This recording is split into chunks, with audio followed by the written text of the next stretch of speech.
بسم اللہ الرحمن الرحیم۔ سامعین محترم، ہمارے معاشرے کا ایک بہت بڑا مسئلہ یہ بھی ہے کہ ہم روایت حدیث میں احتیاط نہیں برتتے۔ ہمارا آج کا یہ عنوان روایت حدیث میں احتیاط، روایت حدیث میں احتیاط۔ اس عنوان پہ تھوڑی گفتگو کرنے کا اس لیے احساس ہوا کہ آج اکثر و بیشتر ہماری مجالس، ہماری محافل، ہمارے اجتماع یا انفرادی اور نجی محفل ہی کیوں نہ ہو، ہم کوئی بھی بات ہو تو فوری طور پہ اپنی اس بات کو پختہ کرنے کے لیے فوری طور پہ کوئی نہ کوئی کہہ دیتے ہیں کہ یہ فرمان رسول ہے، یہ قول علی رضی اللہ تعالیٰ عنہ ہے، یہ فرمان صدیق اکبر رضی اللہ تعالیٰ عنہ ہے، لیکن ہم تحقیق نہیں کرتے کہ آیا یہ واقعی فرمان رسول ہے یا نہیں ہے۔ اس معاملے کے اندر آئیے دیکھیے صحابہ کرام رضوان اللہ تعالی علیہم اجمعین کس قدر احتیاط کرتے تھے۔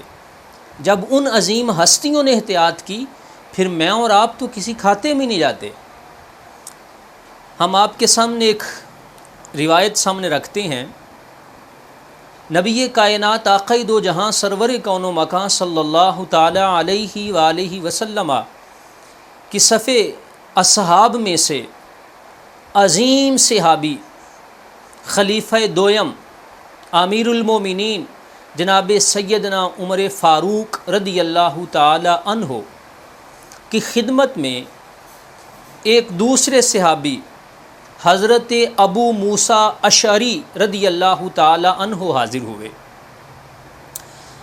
حضرت ابو موسیٰ اشعری رضی اللہ تعالی عنہ وہ عظیم صحابی ہیں جو قدیم الاسلام ہیں، یعنی پہلے مسلمانوں میں سے، اسلام قبول کرنے والوں میں سے ایک ابو موسیٰ اشعری رضی اللہ تعالی عنہ بھی ہیں۔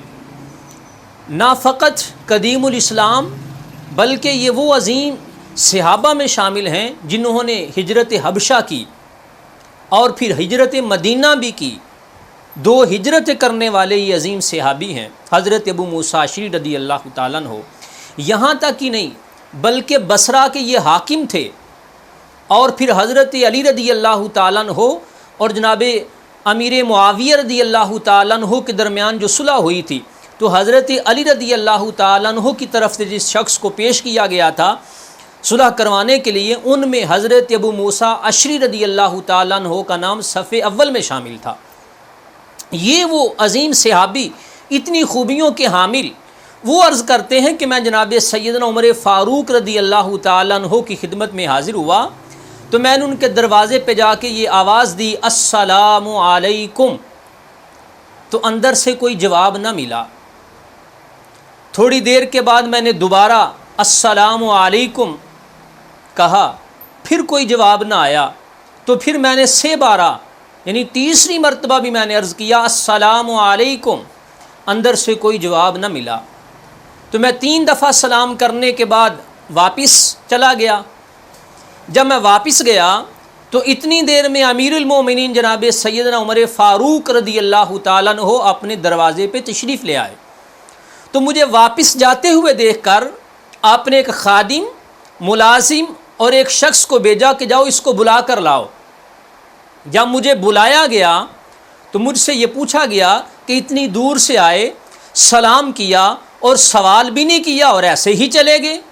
تو جناب ابو موسیٰ اشعری رضی اللہ تعالیٰ عنہ نے عرض کیا کہ امیر المومنین، جب میں نے آپ کو سلام کیا 1 بار 2 بار 3 بار تو مجھے فرمان رسول یاد آ گیا کہ پیارے آقا علیہ السلام کا یہ فرمان شریف ہے کہ جو کسی کے دروازے پہ جائے تو 3 دفعہ سلام کرو، اگر جواب مل جائے تو چلے جاؤ ورنہ واپس لوٹ آؤ۔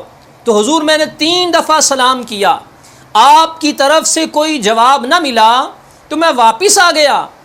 تو یہ بات سن کر میرے اور آپ کے پیارے آقا صلی اللہ تعالیٰ علیہ وسلم کی عظیم صحابی سیدنا عمر فاروق رضی اللہ تعالیٰ عنہ نے فرمایا کہ ابو موسیٰ اشعری، یہ جو اتنی بڑی بات تم بیان کر رہے ہو کہ یہ فرمان رسول ہے کہ 3 بار سلام کرو، جواب مل جائے تو ٹھیک ورنہ واپس، کیا یہ واقعی فرمان رسول ہے؟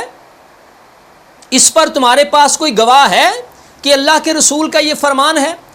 جناب ابو موسیٰ اشعری رضی اللہ تعالیٰ عنہ نے عرض کیا کہ ہاں اس پر گواہ ہے۔ تو جناب عمر رضی اللہ تعالیٰ عنہ نے فرمایا اگر تمہارے پاس کوئی گواہ نہ ہوا تو تمہاری میں اچھی خبر لوں گا۔ تب ابو موسیٰ اشعری رضی اللہ تعالیٰ عنہ جن کے بارے میں ہم پڑھ چکے کہ حاکم بصرہ رہے، عظیم صحابی ہیں، ان کے چہرے کا رنگ بدل گیا کہ نہ جانے میرے ساتھ کیا سلوک ہوا۔ وہاں سے اٹھے اور فردن صحابہ سے ملے اور ہر کسی سے اپنا مدعا پیش کیا، اپنا سوال رکھا۔ تو کافی صحابہ نے یہ جواب دیا کہ ابو موسیٰ اشعری ہم نے بھی یہ فرمان رسول سنا ہے۔ تو ابو موسیٰ اشعری رضی اللہ تعالیٰ عنہ تمام صحابہ کو لے کر بارگاہ فاروق رضی اللہ تعالیٰ عنہ میں حاضر ہوئے اور آ کے عرض کیا کہ حضور یہ سب گواہ ہیں کہ اللہ کے رسول کا فرمان ہے۔ جب یہ سوال پیارے عمر رضی اللہ تعالیٰ عنہ کی خدمت میں رکھا گیا تو جناب عمر رضی اللہ تعالیٰ عنہ نے کتنے حسین انداز کے ساتھ جواب دیا، فرمایا ابو موسیٰ اشعری رضی اللہ تعالیٰ عنہ میرا مقصد قطعاً تمہاری توہین کرنا نہیں تھا، تمہاری تذلیل کرنا نہیں تھا، تمہیں کوئی چھوٹا دکھانا مقصد نہیں تھا۔ اتنی تگو دو میں نے فقط اس لیے کی کہ کہیں لوگ دلیر نہ ہو جائے، اپنی مرضی سے جو چاہا فرمان رسول بنا کر لوگوں کے سامنے پیش کر دیا۔ میں نے اس لیے دلیل پیش کی ہے، اس لیے گواہ مانگے ہیں تاکہ لوگوں کو پتہ چل جائے کہ جب فرمان رسول کی بات آئے تو بڑی احتیاط کے ساتھ بات کی جائے، جس کا جی چاہے منہ میں آئے اس کو فرمان رسول کر کے لوگوں کے سامنے پیش نہ کر دے۔ تو برادران محترم، دیکھا میں اور آپ نے سنا کس قدر احتیاط کی جناب امیر المومنین جیسی عظیم شخص نے دور صحابہ کے اندر۔ اور آج میرا اور آپ کا حال یہ ہے کہ اپنے قریبی مسجد کے اندر جا کر کبھی امام مسجد سے وضو کا مسئلہ نہیں پوچھا، طلاق اور نکاح کا معاملہ نہیں پوچھا، زکوٰۃ اور حج کے مسائل نہیں پوچھے، تو سوشل میڈیا پر میں اور آپ مفتی بن جاتے ہیں، قاضی بن جاتے ہیں، جج بن جاتے ہیں، سارے فیصلے خود کرنا شروع کر دیتے ہیں۔ جس کا جی چاہتا ہے کسی عالم کے بارے میں، کسی غیر عالم کے بارے میں جناب والا اپنا فتویٰ سونپ دیتے ہیں، اس کو جناب والا فاسق، منافر، نہ جانے کیا کیا کہہ دیتے ہیں۔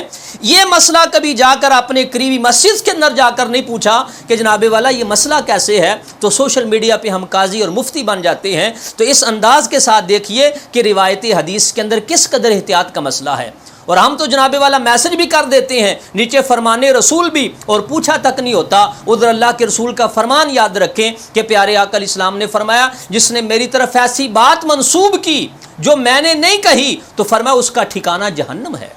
تو سامعین محترم، اللہ رب العزت کی بارگاہ میں دعا ہے کہ اللہ پاک مجھے اور آپ کو روایت حدیث کے اندر احتیاط کرنے کی توفیق عطا فرمائے۔ وما علیہ الا البلاغ۔